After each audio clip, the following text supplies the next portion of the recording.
Hello good morning students. आज अभी हम लोग नोडल एनालिसिस में एक अनबैलेंस्ड व्हीटस्टोन ब्रिज ले रहे हैं।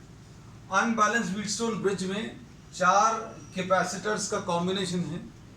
ये अनबैलेंस कंडीशन क्या है, बैलेंस कंडीशन क्या है, ये अभी हम लोग आगे डिस्कस करेंगे।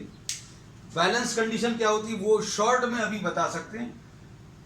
ये इस कैपेसिटेंस और इस कैपेसिटेंस का रेशो अगर इस कैपेसिटेंस और इस कैपेसिटेंस के रेशियो के बराबर आ जाए तो आप इस वाले कैपेसिटेंस को हटा सकते हैं। This will B ineffective. Balanced condition जो है ब्रिज की, बैलेंस व्हीटस्टोन ब्रिज जो है बहुत इजी है। वो कब होता है बैलेंस? जब इस कैपेसिटेंस और इस कैपेसिटेंस का रेशियो इस कैपेसिटेंस और इस कैपेसिटेंस के रेशियो के बराबर आ जाए। लेकिन यहां पर बराबर नहीं है। क्यों? क्योंकि इसका रेशियो यहां पर 1/2 है, 1 और 2, और यहां पर 2 और 1 है, तो इसलिए ये अनबैलेंस है। और अगर ये बैलेंस होता तो आप इस वाले पार्ट को हटा देते, इस वाले पार्ट को हटाते तो ये दोनों सीरीज में आते, ये दोनों भी सीरीज में आते, और फिर आंसर जो आता वो पैरेलल में आता, तो इजी रहता वो पैरेलल। अब हम लोग ये कहते हैं कि अनबैलेंस जो व्हीटस्टोन ब्रिज है उसको सॉल्व करने के लिए फिर से अभी हम लोग नोडल एनालिसिस का यूज करेंगे। और नोडल एनालिसिस में अभी हम लोग ये कहते हैं कि आप किसी भी एक पॉइंट को रेफरेंस या किसी भी एक नोड को 0 मान लेते हैं। तो सबसे पहले तो नोड्स मार्क कर लिए बेटा, अभी इसके ये नोड्स मार्क कर लिए, और नोड्स मार्क करने के बाद अभी हम लोग किसी एक को 0 मार्क कर लें। You can mark this as 0 और दिस एज 0 और दिस और 0। अभी हम लोगों ने इसको 0 मार्क करके तो बहुत प्रॉब्लम्स किए हैं। अब हम लोग इसको 0 ले रहे हैं। यहां पर ये 0 ले लिया, ये 0 ले लिया। अगर ये 0 है, ये 0 अगर हम लोगों ने अज्यूम किया तो इन दोनों के बीच में तो कुछ भी कनेक्टेड नहीं है। कोई दो पॉइंट्स के बीच में अगर कुछ भी कनेक्टेड नहीं है, ना कैपेसिटर ना ईएमएफ, तो उसका पोटेंशियल सेम होगा। और इन दोनों पॉइंट्स के बीच में भी अगर आप देखें तो कुछ भी कनेक्टेड नहीं है, ना तो इन दोनों पॉइंट्स के बीच में कैपेसिटर है ना ही कोई सेल है, तो ये भी 0 पर होगा। इसी टाइप से ये 0 है तो ये वाला पॉइंट भी 0 पर आएगा। So we are marking all these points and their potentials. अब जैसे अगर आप इसको देखें, इसका पोटेंशियल ये +10 वोल्ट्स होगा। तो किसी एक पॉइंट को 0 ले लिया, इस पॉइंट को 0 लिया, और यहां की तरफ अगर आए तो आप नेगेटिव से पॉजिटिव की तरफ आ रहे हैं, और नेगेटिव से पॉजिटिव की तरफ अगर आएंगे तो प्लस आ जाएगा। तो 0 + 10, ये 10 है तो ये भी 10 आएगा, और अगर ये 10 वोल्ट है तो ये भी 10 वोल्ट आएगा, और ये 10 वोल्ट, ये भी 10 वोल्ट, ये वाला भी 10 वोल्ट। पोटेंशियल्स मार्क कर लिए। इस प्रॉब्लम को ध्यान से देखना। If the cell is not given, ये बहुत इंपॉर्टेंट पॉइंट है। If the cell is not given then you can apply any potential difference. आप ये 10 वोल्ट्स की जगह आप इसमें 20 वोल्ट अप्लाई करें, 30 वोल्ट अप्लाई करें, आंसर सेम आएगा। क्योंकि अगर आपको कैपेसिटेंस चाहिए इन दोनों पॉइंट्स ए और बी के बीच में, तो कैपेसिटेंस ए और बी पॉइंट्स के बीच में इसके ऊपर डिपेंड नहीं करेगा। ये क्या करेगा? एक चार्ज सप्लाई करेगा। ये नेगेटिव टर्मिनल इसका एक चार्ज सप्लाई करेगा, और ये चार्ज Q है। मान लीजिए ये चार्ज Q 2 पार्ट्स में डिवाइड होगा। इस पे Q1 चार्ज आ जाएगा, इस पे Q2 चार्ज आ जाएगा। तो Q चार्ज जो सेल ने सप्लाई किया है वो कितना आ जाएगा? Q1 + Q2 के बराबर। इसको अभी हम लोग C1 लिख ले रहे हैं, इसको C2 लिख ले रहे हैं।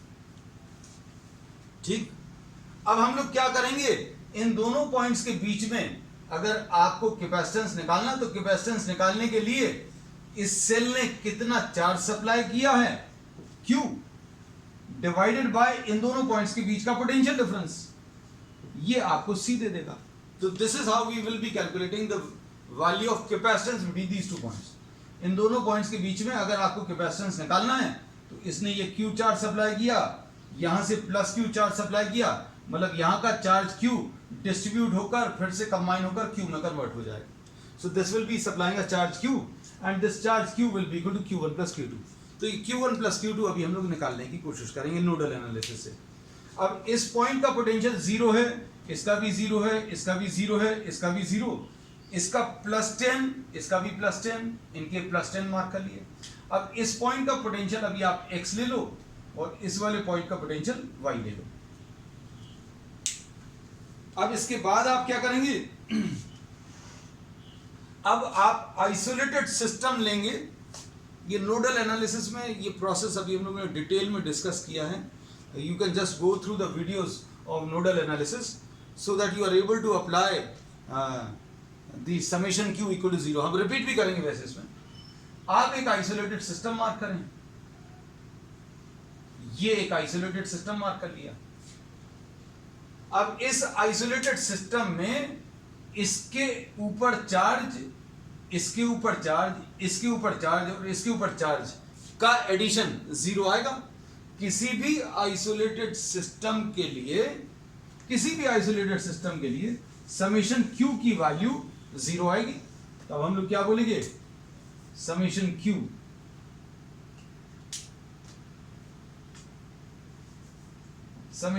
Will be equal to 0. Summation Q की वैल्यू 0 का मतलब क्या है, आप क्यू अगर आपको निकालना तो क्यू निकालने का तरीका क्या रहेगा, summation of C into V is equal to 0. अब देखो इसका कैपेसिटेंस इनटू इसका पोटेंशियल डिफरेंस इन दोनों पॉइंट से मिलेगा. फिर उसके बाद इसका कैपेसिटेंस मालूम है, पोटेंशियल डिफरेंस इन दोनों पॉइंट्स का मिलेगा. फिर इसके ऊपर चार्ज अगर निकालना तो इसका कैपेसिटेंस मालूम है और इन दोनों पॉइंट्स के बीच में पोटेंशियल डिफरेंस, ये इन दोनों पॉइंट से मिलेगा. इसका पोटेंशियल x है, इसका 10 है. और पोटेंशियल डिफरेंस लिखते समय आप अंदर से बाहर की तरफ जाते हैं हमेशा, ये याद रखिएगा. अब देखो इसका सबसे पहले इसका लिख रहे हैं, c की वैल्यू 2 है. पोटेंशियल डिफरेंस कितना आ जाएगा, x माइनस 0. ये c है और पोटेंशियल डिफरेंस x माइनस 0 आ गया. फिर इसके बाद इस वाले कैपेसिटेंस को देखो, इस कैपेसिटेंस का c की वैल्यू 2 है और पोटेंशियल डिफरेंस, इसका potential difference x minus y है. फिर इसके बाद इसका c कितना 1 है और पोटेंशियल डिफरेंस इन दोनों पॉइंट्स के बीच में, इसका पोटेंशियल डिफरेंस बताना मतलब इन दोनों पॉइंट्स के बीच का पोटेंशियल डिफरेंस कितना आ जाएगा, x माइनस 10 इक्वल टू 0, ऐसा कुछ आएगा. अगर आप इसको सिंप्लीफाई करोगे तो ये 2x plus 2x 4x plus 1x कितना आ जाएगा, 5x. और y वाले टर्म्स क्या आ जाएंगे, माइनस 2y इक्वल टू 10. ये पहली इक्वेशन आ जाएगी. 5y minus 2x equal to 10. This is the first equation. अब इसके बाद अगला आइसोलेटेड सिस्टम देखो, क्योंकि दो अननोन्स हैं, आपको दो इक्वेशंस लेनी पड़ेंगी. अब इसमें देखो अगला आइसोलेटेड सिस्टम ये वाला ले सकते हो.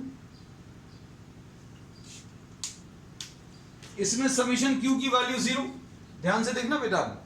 अब हम लोग क्या बोलेंगे, जब इसका कैपेसिटेंस इनटू वी लेंगे, ध्यान से अच्छे से, इसका कैपेसिटेंस कितना है, 1 है. इसका पोटेंशियल डिफरेंस कैसे मिलेगा, y माइनस 0. अब इसमें कंफ्यूजन ये हो सकता है कि 0 माइनस वाई क्यों नहीं करना, तो अभी हमने इसका आपको एक सिंपल सा ट्रिक बताई है कि आप अंदर से बाहर की तरफ y माइनस 0 ऐसा पोटेंशियल डिफरेंस लिखेंगे. ये लिख लिया. फिर इसका देखें, इस वाले का c कितना है, इस वाले का c 2 है. अब इसका पोटेंशियल डिफरेंस अगर देखना है तो इन दोनों पॉइंट्स का पोटेंशियल डिफरेंस देखो और इन दोनों पॉइंट्स का potential difference y minus x. अब किसी के दिमाग में ये आएगा कि x माइनस वाई क्यों नहीं, तो अभी हमने बोला अंदर से बाहर का डिफरेंस y माइनस x. ऐसा साइन कन्वेंशन अभी हम लोग अलग अलग टाइप का यूज करते हैं, ये सबसे ज्यादा सिंपल है. प्लस अब ये तीसरा वाला रह गया, ये वाला 2 इनटू इन दोनों का पोटेंशियल डिफरेंस. इन दोनों का पोटेंशियल डिफरेंस कितना आ जाएगा,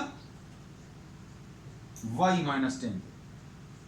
फिर से एक कंफ्यूजन, ये 10 माइनस वाई होगा कि y माइनस 10. तो हम लोगों ने बोला अंदर वाले में से बाहर वाले को माइनस करना, इक्वल टू 0. अब इसको अगर आप देखें ध्यान से तो कितना आ जाएगा बेटा, y वाले terms 5y minus 2x is equal to 20, ऐसे ही कुछ आएगा 5y minus 2x is equal to 20। अब इन दोनों इक्वेशंस को अभी हम लोग सिंप्लीफाई करेंगे, x और y की वैल्यूज मिल जाएंगी। ये 5x minus 2y is equal to 10 है और 5y minus 2x is equal to 20 है। अब हम लोग क्या करेंगे, इस इक्वेशन में मल्टीप्लाई कर लें 5 का, इसमें 2 का, तो कितना आ जाएगा देखो 25x minus 10y is equal to 50 और 5 into 2 10y minus 4x is equal to 40, ऐसा कुछ आएगा। अब इसमें ये कैंसिल होगा, 21x इज इक्वल टू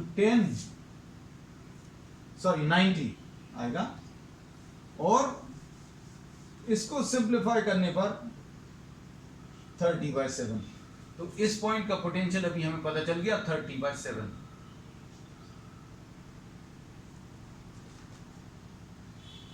अब इस 30/7 को अभी आप इसमें सब्स्टिट्यूट करो या दूसरे वाले में सब्स्टिट्यूट करो, y मिल जाएगा। और y की वैल्यू निकालने के लिए 5y is equal to 2x plus 20 है, तो 2 इंटू 30/7 प्लस 20 और ये कितना आ जाएगा बेटा 60 प्लस 140।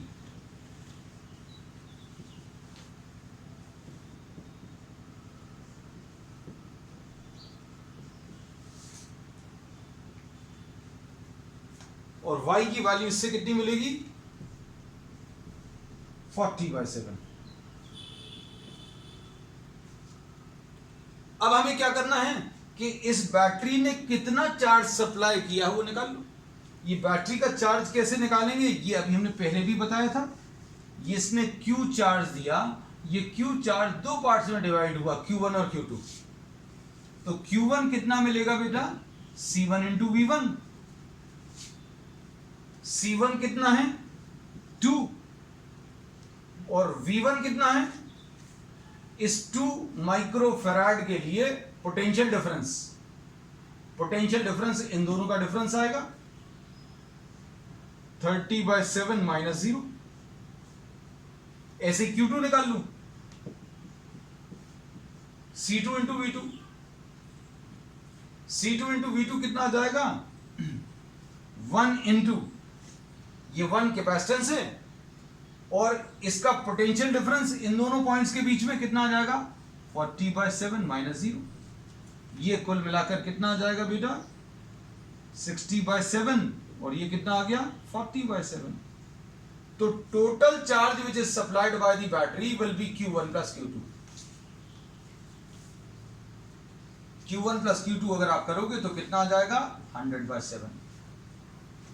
अब इक्विवेलेंट कैपेसिटेंस अगर आपको बताना है तो कैपेसिटेंस कैसे पता चलेगा, इन दोनों पॉइंट्स के बीच में पोटेंशियल डिफरेंस कितना है, इन दोनों पॉइंट्स के बीच में ध्यान से देखना, इन दोनों पॉइंट्स के बीच में पोटेंशियल डिफरेंस 10 है।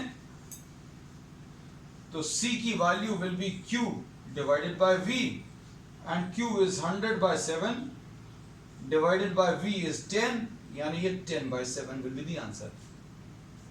अब इसमें एक और इंपॉर्टेंट चीज अभी हमने पहले भी बताई थी, हम फिर से रिपीट करते हैं। अगर इसी प्रॉब्लम को आप 20 वोल्ट्स के साथ करें या 30 वोल्ट्स के साथ करें या 40 या 100 के साथ, आंसर आपका सेम आने वाला है। क्यों? क्योंकि इन दोनों पॉइंट्स के बीच में कैपेसिटेंस कितना है वो इस पोटेंशियल डिफरेंस के ऊपर डिपेंड नहीं करेगा। ठीक है, चलिए, that's all for today in the nodal analysis part for Wheatstone bridge of unbalanced condition. Okay.